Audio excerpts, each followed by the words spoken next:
இடம்பொருள் நேயர்களுக்கு வணக்கம். ஸோ இன்றைக்கி வந்து பார்த்திங்க அப்படின்னா பாண்டியன் ஷோ சீரியல் நிஜமாகவே இன்றைக்கி பார்த்த 3 சீரியல் அந்த சீரியல் பார்க்கும்போது ஒரு மாதிரி நிம்மதியாகவும் இருந்துச்சு, ஒரு மாதிரி மனசு சிரிக்கலாம், சந்தோஷமாக இருக்கலாம் அப்படிங்கிற மாதிரி இருந்துச்சு. இப்படி தான் முன்னாடிலாம் சிறகடிக்க ஆசை இருக்கும். இப்போ அந்த கதை பார்த்திங்கன்னா முழுசாக நெகட்டிவாக போயிட்டுருக்கு.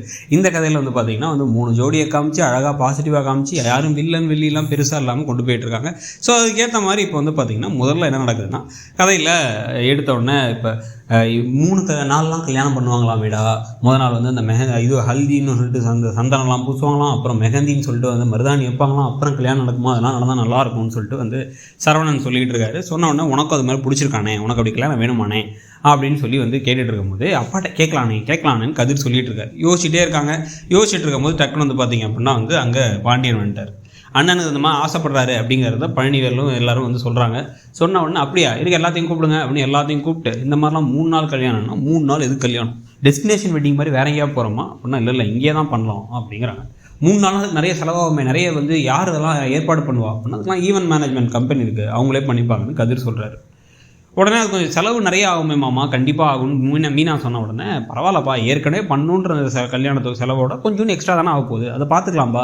3 பசங்களுக்கும் நான் கல்யாணம் பண்ணி வைக்கிறோம் அப்படின்னு நினச்சிருந்தேன். நான் அதுக்காக கல்யாணத்துக்கு கொஞ்சம் காசு சேர்த்து வச்சுருந்தேன். ஆனால் இப்போ இவங்க 2 பேர் தான் செலவே எல்லாம் கல்யாணம் பண்ணிட்டு வந்துட்டானுங்களே, அதுதான் அந்த காசு இருக்குல்ல அப்படின்னு உடனே ராஜிக்கு வர ஜாலியாக உரிமையாக பேச ஆரம்பிச்சிட்டாங்க. அவங்க உடனே அப்போ அந்த காசு எங்களுக்கு கொடுத்துருங்க மாமா, வேணா ஒன்றும் கஷ்டப்படாதீங்க அப்படின்னு உடனே அவர் சிரிச்சிட்டாங்க. நல்லா இருக்கேப்பா, கல்யாணத்துக்காக வச்சிருந்தது, கல்யாணத்துக்கு தான் கொடுப்பேன் அப்படின்றாரு. அப்போ உடனே சரி உனக்கு பிடிச்சிருக்காடா, உனக்கு 3 நாள் பண்ணணும்னு ஆசை இருக்காடா அப்படின்னு கேட்க இவர் அமைதியாகவே இருக்கார். சொல்லுனேன்னு சொல்லிடுமா, அமைதியாக இருக்கிறத கேட்டு எனக்கு புரிஞ்சிருச்சு, பண்ணணும் தான் உங்களுக்கு ஆசை இருக்குங்கிறது எனக்கு புரியுது, உன் முகத்தை பார்த்தாலே எனக்கு தெரியுதுடா, வாடா அப்படின்னு சொல்லிட்டு பண்ணிடலான்னு முடிவு எடுத்துட்டாங்க. உடனே இவரும் சந்தோஷமாயிட்டார். இதுக்கப்புறம் என்ன ஆகுது அப்படின்னு பார்த்தீங்கன்னா, மீனா வீட்டுக்குள்ளார போயிட்டு ரூம்குள்ளார போயிட்டு மீனாட்ட செந்தில் எனக்கு ரொம்ப சந்தோஷமாக இருக்குது, வீட்டில் நிறைய உனக்கு கல்யாணம் பண்ணி கூட்டு அப்புறம் பிரச்சனை வரும்னு நினச்சேன், எதுவும் வரல, ஆனால் நீ பார்த்தோன்னா அதை விட ரொம்ப நல்லவளாக இருக்க, இங்கே செட் ஆனோடனே பார்த்தோன்னா இந்த மாதிரி நமக்குன்னு வச்சுருந்த காசை கொண்டு போய் இன்னொருத்தவங்களுக்கு கல்யாணம் பண்ணி வைக்கிறேன்னா எல்லாம் கோவப்படுவாங்க, நீ அதையும் கேஷுவலாக எடுத்துக்கிறேன், எனக்கு ரொம்ப சந்தோஷமாக இருக்குன்னு அவர் சொல்ல. இந்த வீட்டுக்கு வரதுக்கு தான் நான் கொடுத்து வச்சுருக்கணுங்க. ஏன் அப்படின்னு பார்த்தீங்கன்னா, இவங்க அம்மா இன்றைக்கி என்ன பண்ணாங்க தெரியுமா, நேராக அங்கே போய் எங்கள் வீட்டில் பேசிட்டு வந்திருக்காங்க. இன்னும் அப்படியான ஷாக்காக வராரு. இது அரசியல் சொல்லி தான் எனக்கு தெரியும், அவங்க கூட சொல்லலை, எனக்காகன்னு போய் பேசி நான் வருத்தப்பட்டதை தாங்கிக்க முடியலன்னு சொல்லி நான் ரொம்ப நல்ல மருமகன், நல்லா வளர்த்துருக்கீங்கன்னு சொல்லிட்டு வந்திருக்காங்க. இப்படி ஒரு குடும்பம் என் மேலே ஒரு பாசத்தோடு இருக்காங்களா, இதை தவிர என்னங்க பெரிய காசு வேண்டியிருக்கு அப்படின்ட்டு அதோட சூப்பரான விஷயத்த சொல்கிறாங்க. பிள்ளைய பெற்றோம், படிக்க வைக்கிறோம், நல்லா வளர்க்குறோம், ஆரோக்கியமாக இருக்கிறோம், ஆரோக்கியமாக சாப்பிட வைக்கிறோம், அதோட பெற்றவங்க கடமை முடிஞ்சிருச்சு. இந்த கல்யாணத்துக்கு சேர்த்து வச்சு நான் தான் பணத்தை கொடுக்கணும் அப்படிங்கிறதெல்லாம் தேவையில்லாத ஆணி, அவங்கவுங்களுக்கு என்ன வேணுமோ அதை அவங்கவுங்க பண்ணிப்பாங்க அப்படின்னு சொல்கிறாங்க. நல்லா பேசுகிற மீனாணி அப்படி வரும் சந்தோஷப்பட்டு இருக்காரு. இதே சமயத்தில் இன்னொரு இடத்துல பார்த்தீங்கன்னா, கதிர் கீழே தூங்கிட்டு இருக்கும்போது ராஜிக்கு கதிரோடைய காயம் ஆறிடுச்சா இல்லையான்னு பார்க்கணும்னு தோணுது.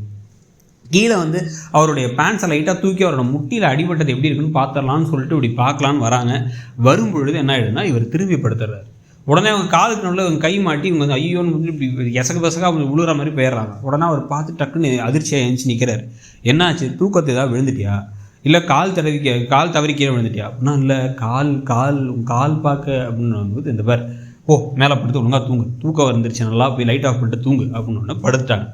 படுத்த உடனே போர்வையை போத்துறாங்க. போர்வையை போத்துருச்சு, இப்படி போய் மாட்டிக்கிட்டே லூசு ராஜினி அப்படின்னு அவங்க சொன்னதை இவர் உடனே வெளில கேட்டுட்டு என்ன சொல்கிறாருன்னா, நம்ம இவளை பற்றி என்ன நினச்சிருக்கோமோ அதான் அவளை பற்றி நினைக்கிறா லூசுன்ட்டு அப்படின்னு ஒரு சிரிக்கிறார்.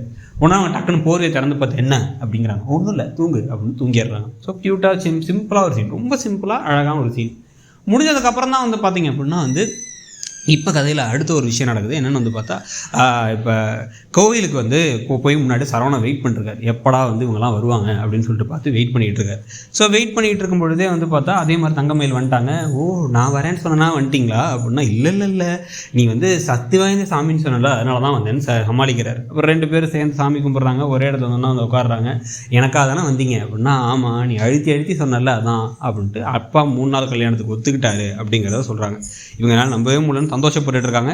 இவங்க சந்தோஷப்பட்டு இருக்கிற அதே சமயத்தில் பார்த்தீங்க அப்படின்னா இந்த பக்கம் இன்னும் குட்டி குட்டி கலாட்டாக்கள்லாம் நடந்து இப்போ கரெக்டாக என்ன பண்ணுறாருன்னா பாண்டியனும் பழனிவேலும் அங்கே வராங்க. பாண்டியன் என்ன பண்ணுறாரு அப்படின்னா இப்போ அங்கே ஏதோ பேசிகிட்டு இருக்கும்போதே பழனிவேல் இவங்களை பார்த்துறாரு.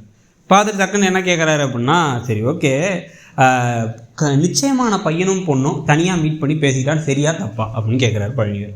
அதான் நிச்சயமாயிடுச்சுல, கல்யாணத்துக்கு அப்புறம் பேசிக்க வேண்டியதானே, யாரா சொல்கிற அப்படின்னா அங்கே பாருங்கள் உங்கள் மனசை புரிஞ்சுக்காமல் எப்படி நடந்துக்கலாம் பாருங்க அப்படின்னு போட்டு கொடுத்தாரு. திரும்பி இவங்களை பார்த்துட்டு சிரிக்க ஆரம்பிச்சிடுறாரு பாண்டியனுக்கு சிரிப்பு தான் வருது, சரவணனும் தங்கமேலும் உட்காந்து பேசிகிட்டு இருக்கிறத பார்த்து.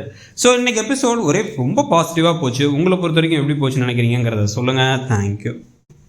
இடம்பொருள் நேயர்களுக்கு வணக்கம். ஸோ இன்றைக்கி பார்த்தீங்க அப்படின்னா பாண்டியன் ஷோ சீரியல் நிஜமாவே இன்றைக்கி பார்த்த 3 சீரியல், அந்த சீரியல் பார்க்கும்போது